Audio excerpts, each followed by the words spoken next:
Hi, St. George's. We are now in the home stretch of the 2025 Stewardship Campaign, and we are very pleased to announce that as we come to the end of the campaign, we are currently at 74 families who have pledged for the 2025 year.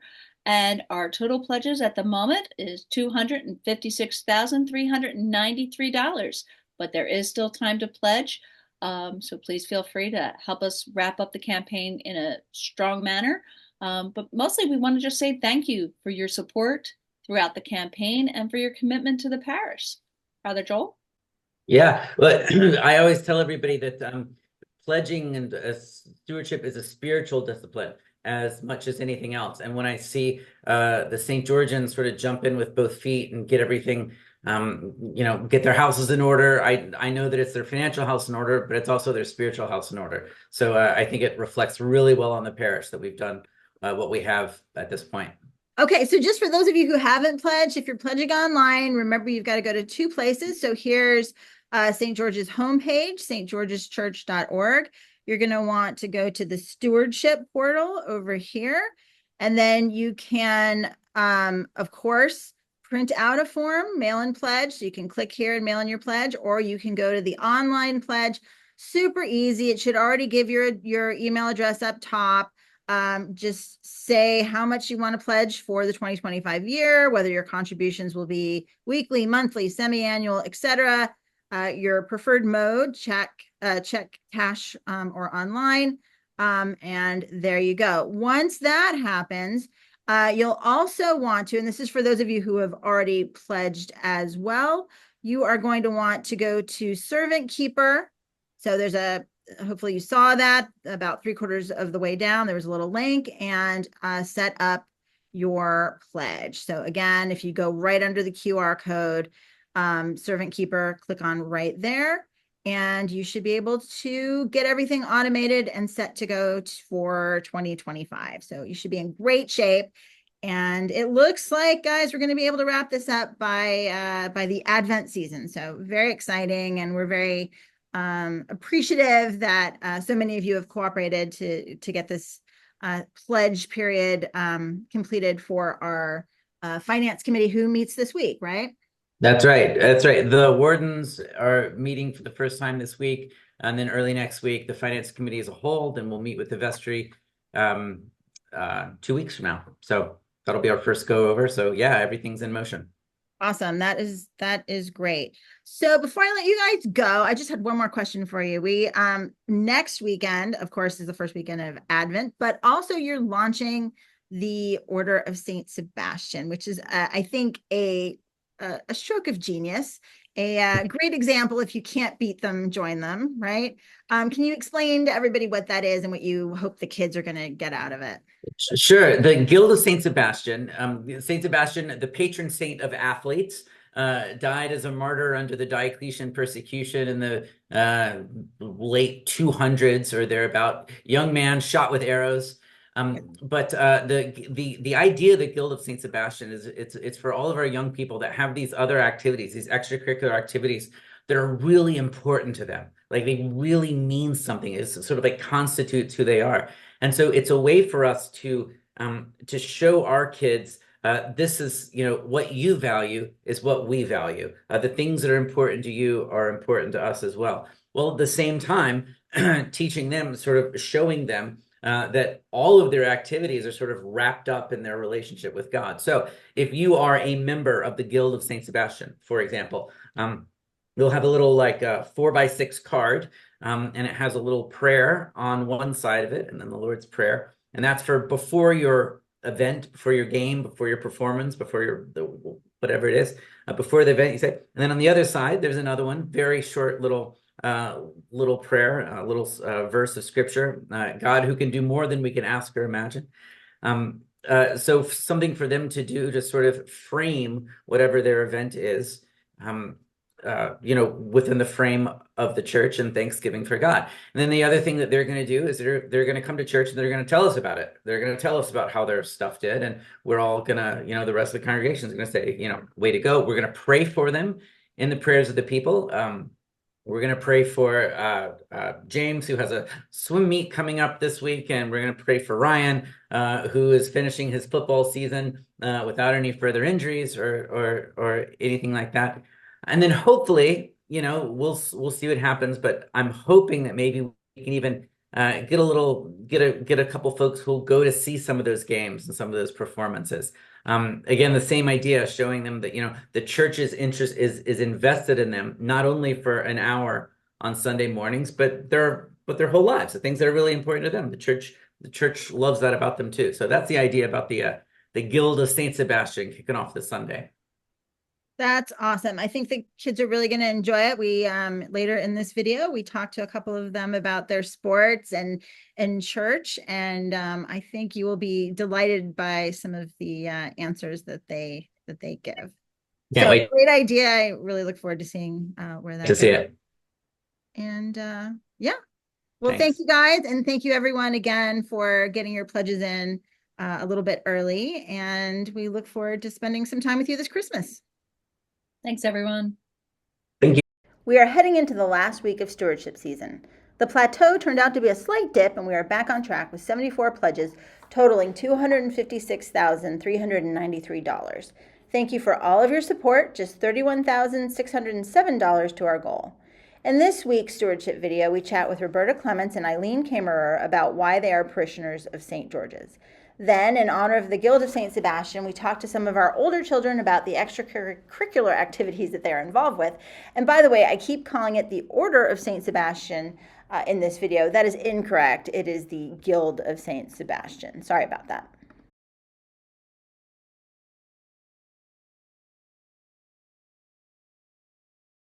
Everyone, we are here today with Eileen and Roberta to learn a little bit about their time at St. George's and what they do here and how they came here. So why don't we start with Roberta? So Roberta, what did you do in terms of your religious upbringing? How were you raised?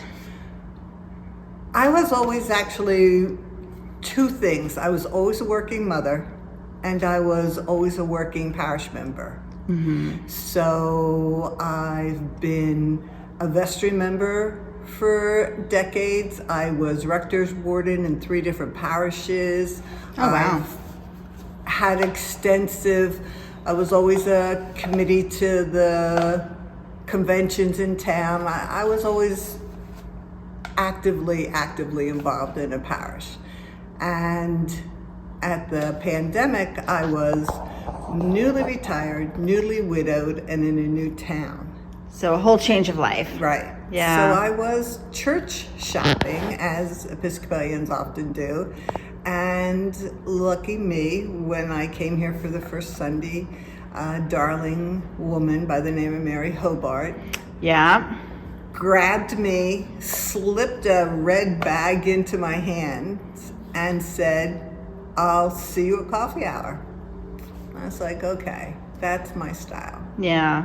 Just very welcoming and friendly. She was amazing. We miss her. She was a great member. What about you, Eileen? Did you grow up Episcopalian or? No, I was raised Roman Catholic, and I guess when I was in my early 30s, I'd sort of fallen. I was like the really good Catholic girl growing up, and then I sort of wandered away for a while, and then when my children came along, I thought I need to find a church so that they have a spiritual foundation. And I wasn't sure that the Roman Catholic Church was the right place for me. Mm-hmm. And a friend said, "Why don't you try the Episcopal Church?" So I went to St. Peter's in Broomall, and I just felt so comfortable because the liturgy and so much is similar. But I like the Episcopal Church because it's ruled from the bottom up rather than top down. Yeah. So, that's interesting. And my mother was Church of England. So I feel like I came full circle and, coming back to the Anglican tradition. Yeah. And so I was at St. Peter's in Broomall for, from early 80s to the mid 90s. and then and made lots of friends there, and changes were going on at St. Peter's, and I felt I needed to find somewhere else. So Liz Havens and I went church shopping, and we visited lots of churches in the area and decided So on you St. came with Liz. You came as a pair. We called ourselves the church ladies at that time. So Liz was from St. Peter's, Donna DePaulo, Harry and Lynn Urian. There were a bunch of us. Really, that migrated over. Mm-hmm. Yeah. Wow. At the same time. At the same time, yeah. And so I've been at St. George's since the late 90s, since about 97, 98. Yeah. And I just, I try to be active at church. I'm an ambassador and a reader. I'm involved with the outreach committee. Yeah. So Good Works is very special to me. And the Caring for Friends, Liz and I did something similar to that when we were at St. Peter's.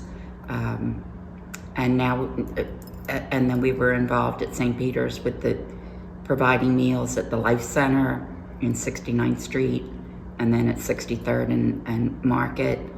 And similar to that now is our mission with Breaking Bread. So For me, it's the fact that it's a quote unquote high church. Like, I do not appreciate a service that's not at least right too. I need the music.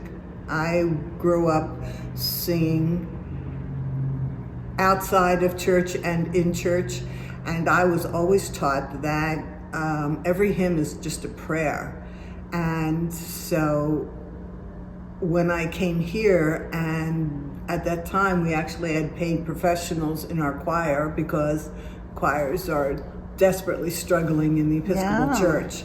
So the music was very important. The fact that there was an altar for Mary, the fact that there were an altar for St. George, that just, I like the rituals. I like the archaicness of it. And the formality. Yeah. And the architecture supports that here. Absolutely. Absolutely. Yeah, it's interesting. And I think our choir does need more members. So that's important, I think, that we realize that and get some people to step up. Not me, but other people should step up. And I like the fun and fellowship at St. George's. Yeah. So you guys, when did you retire, Eileen? I retired in 2016, but I worked at Delaware County Community College. After I retired, they offered me a position on Mondays and Tuesdays, just 4 hours each day in the admissions office. So I worked there until So you're still working? No, when COVID hit, I was working from home for about 6 months, and then enrollment was down and they had layoffs. So that was the end of my career. And I really, really miss it. But, because it gave me a purpose on those days. Yeah, for sure. Yeah. Now, heading into retirement, have you felt that your relationship with the church and the value of the church has grown with you or evolved? Well, I think as people get older, they figure they better get all their ducks in a row. Like, I personally made sure that I'd finished my pledge before I spoke this week. Oh, you mean the one from last year? Nice. Well, you're ahead of me. Mine will be finished by the end of December. Yeah. And they start the campaign for next year. You figure it's time to pay up. Yeah. I love being in the bell choir here at St. George's. Yeah, tell me about that. I feel like, from an outsider's perspective, I feel like in the last few years, it's really stepped up. It's really improved. And well, we have Cynthia Pound to thank for that. Yeah. She just volunteers as our leader, and now she lives out in Westchester and makes that drive in every Thursday. We rehearse on Thursdays from 6 till 7. And I mean, she's just a great inspiration. And you've got a multi-generation bell choir now with we have Master Liam, Freeberg. Yeah. Liam Freeberg, and yeah. So Isn't that nice? he's probably the youngest, and I think I might be the oldest, but except, well, You don't have to. Cynthia. You don't have to. We don't have to. specify. Cynthia's the oldest, and I think I'm the next oldest. She's your wizened leader. Sorry, sorry, You didn't mean to drop that. mentioned Liam. I think the really heralding sign of growth at St. George's is Joel's work with the acolytes. Yeah. And seeing all these young people vested and week after week, and they're all learning their positions, they're all learning so much. Again, as an old person, it's so cool to see. Yeah. Yeah. So I was here maybe a couple years ago on Christmas morning, and there were several young people in the congregation. It's very intimate on Christmas morning. We sit up at the choir. I said I think there's probably 25 or less people, but there were a number of children, and Father Joel had them come up to the altar, and he just took them through step by step, and I thought that was so impressive.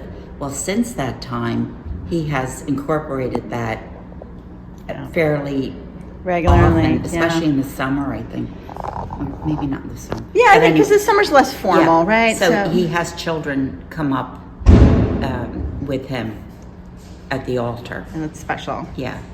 I agree.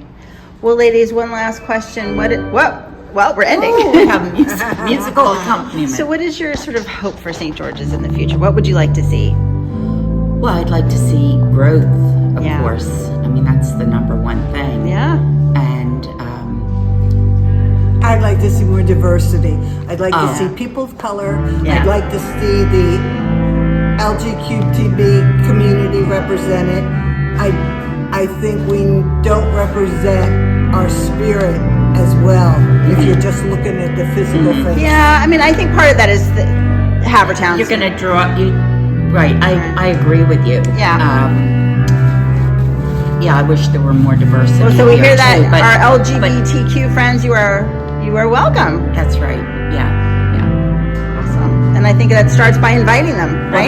that's another reason that I like the Episcopal Church, just the openness and inclusion. Yeah. Women in the clergy. Yeah. You know, it's just a progressive tradition. Yeah. And I'm all for that. Absolutely. All right, ladies, with that, thank you so much. Thank you. On to the Guild of St. Sebastian. St. George's youngest parishioners are out in the world doing great things. They are athletes, musicians, artists, and volunteers in the community. Some of our older kids are also working with jobs at restaurants or as lifeguards, and one even as an apprentice plumber.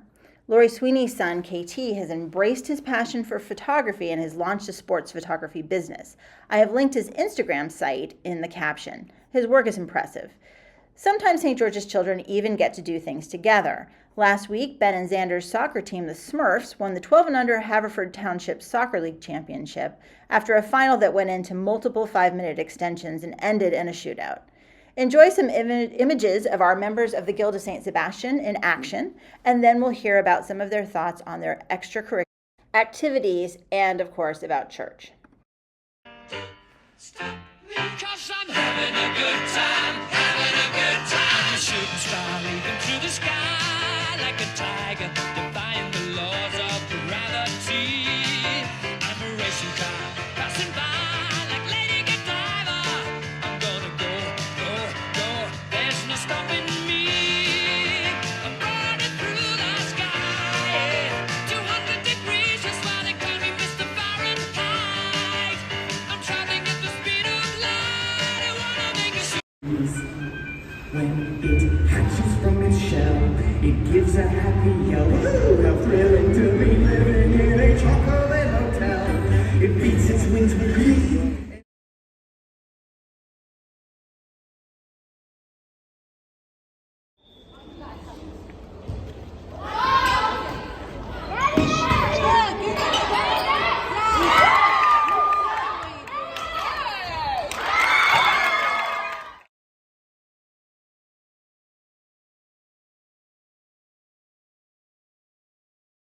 Okay, in honor of the launch of the Order of St. Sebastian, I have our three of our varsity athletes. So we have Ryan, James, and Jake.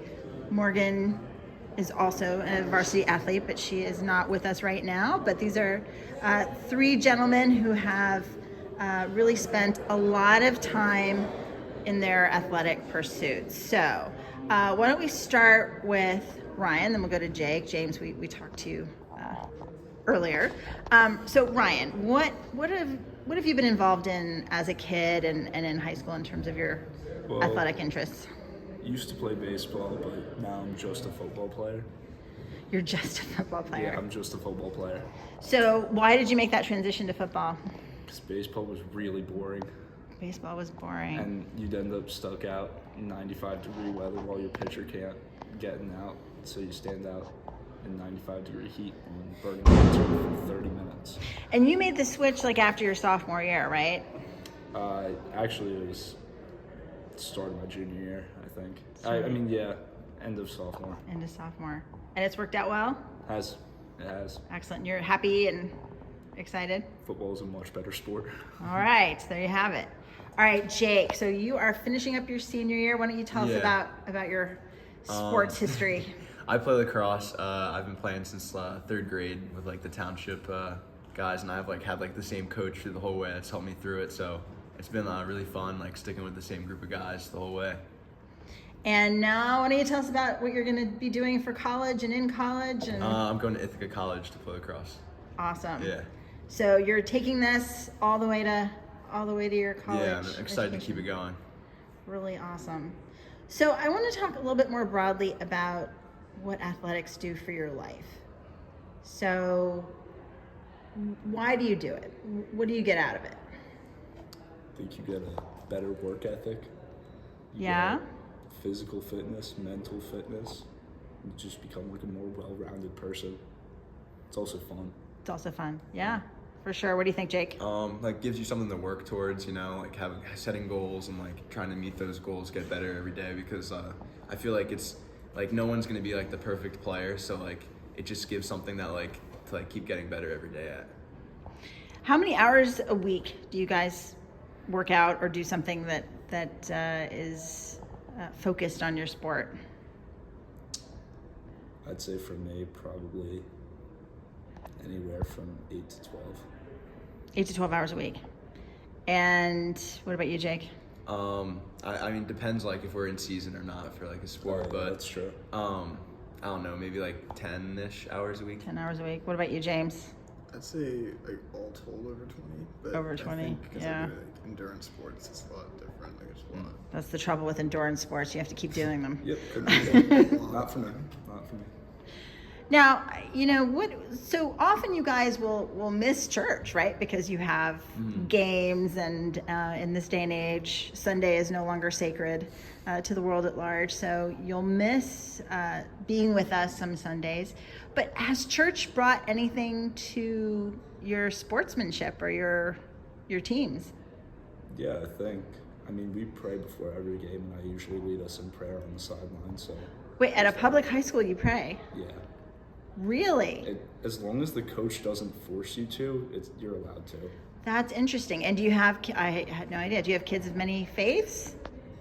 I mean, almost all of us are Christian. Yeah. I'd say there's maybe a few that don't practice anything, and then other than that, there's a couple Jews because we're in Lower Marion. But Well, yeah, but do they participate? And yeah, they actually do. So I mean, it's kind that's of just great. a team like together thing. Well, I know from seeing one of your games that football is definitely a sport where That was not a good game. it was a great game, but real you got Real close. you got clobbered. Yeah, I ended up so in I had to pray finals. for you and your mother to get through that one. Well, that's interesting. So you as a team pray. I had no idea. That's great. And you think that gives you like a little bit of a Yeah, I think it's something that just gives you a little bit of peace before the game. big piece before the game. What about you? Yeah, I would definitely say like religion and sports, they kind of go hand in hand sometimes, like still like working towards getting better and like working towards your faith kind of go hand in hand. And yeah, I also sometimes pray before a game, and that like it's not really always about like praying for like an outcome, it's just like praying for like health and safety. And Oh, that's a big one. and yeah, You always got Right. the safety ones. yeah. The safety ones, right? That is great. Well, we wish you guys all the best. Any advice for our younger members who are joining this Order of Saint Sebastian and sort of earlier in their athletic career?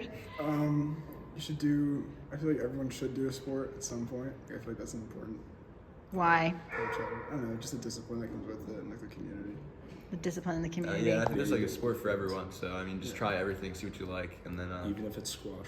yeah. Even if it's squash. Well, listen, those racket sports are the ones that are associated with longer lives, right? Yeah. So We do they're, tennis. they're good sports. They're awesome sports. All right. Well, you guys are fantastic, and we always love hearing about your progress. And Jake, in particular, we will miss you next year. So, do you think you'll go to church in college? Yeah, there's a chapel on campus. Is it really? Yeah. Oh, excellent. Very good. Well, we look really very much will look forward to seeing you back for Christmas and all the holidays. And thanks to all three of you. Thank you.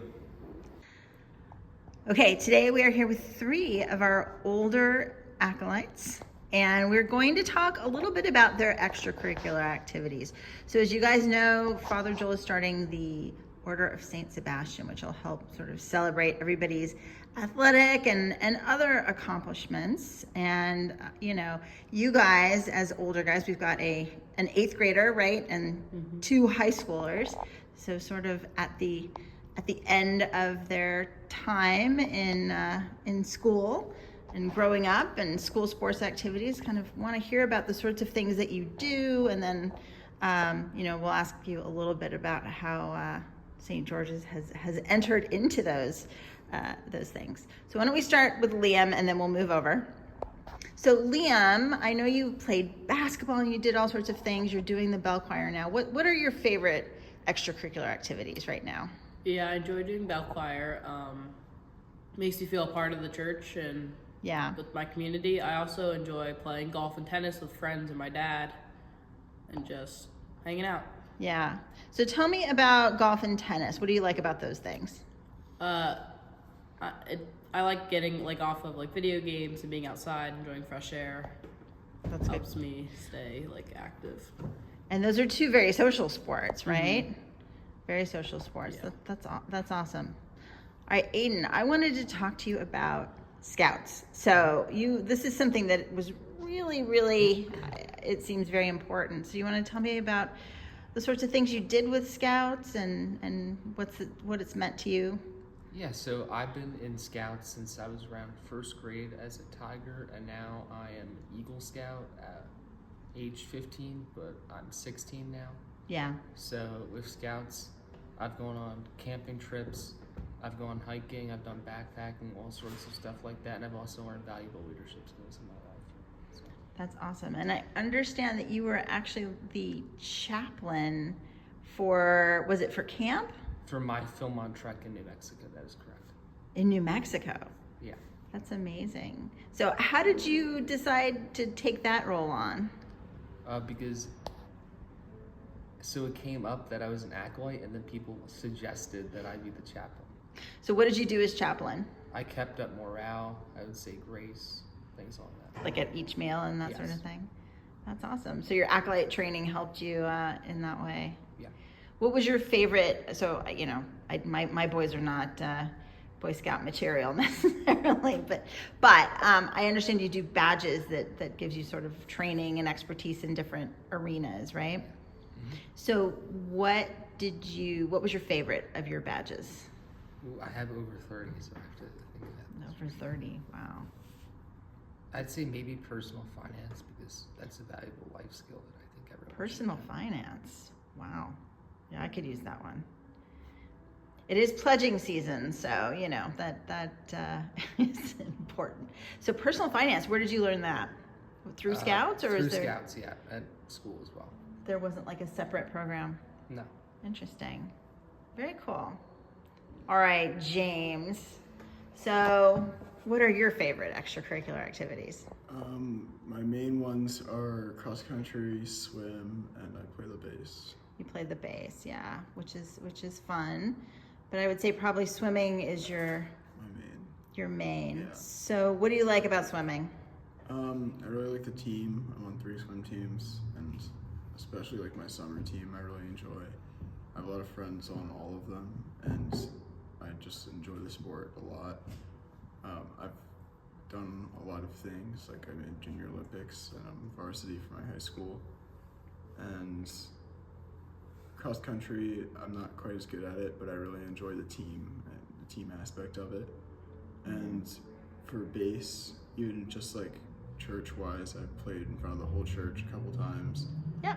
And I'm in jazz band for my school and some other things. Now, one of the things that happens to you in the spring is you miss church because you volunteer with your swim team, right? Yeah. So you want to tell everybody a little bit about that? So almost every Sunday for the spring and the end of winter, me and a lot of my friends on the swim team, we volunteer for the Special Olympics team as coaches.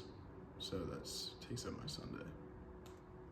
That's a really, I think it's a great thing that you guys do. Is that hard working with the Special Olympics kids? I think it is hard, but I think it's rewarding, and I think it teaches you a lot as a coach even. And I think it I feel like if you can teach them, it makes helping other people learn a lot easier. So like when I became a lifeguard, or when I will next summer as well, Yeah. like it makes that a lot easier. That makes sense. Well, so let me ask you about your extracurriculars and maybe does church ever enter it? Do you guys ever pray before a specific activity? I mean, as chaplain, you would pray, right, at meals. But when you have a tough match or you have something that you need to focus on, do you ever pray about it? Do you think about it in that way? I do sometimes, yeah. You do. Before, after, before. Do you do it after to say thanks? Sometimes. You do? Usually before. Usually before. Do you think it helps? I think so. I feel like it makes you a little less stressed. Yeah. What about you, Liam? Yeah, I pray sometimes before. Before, yeah. Helps me out. It's good. All right. Well, we hope to see all of you and, keep tabs on all the cool things that you're doing. And thanks for talking to me today.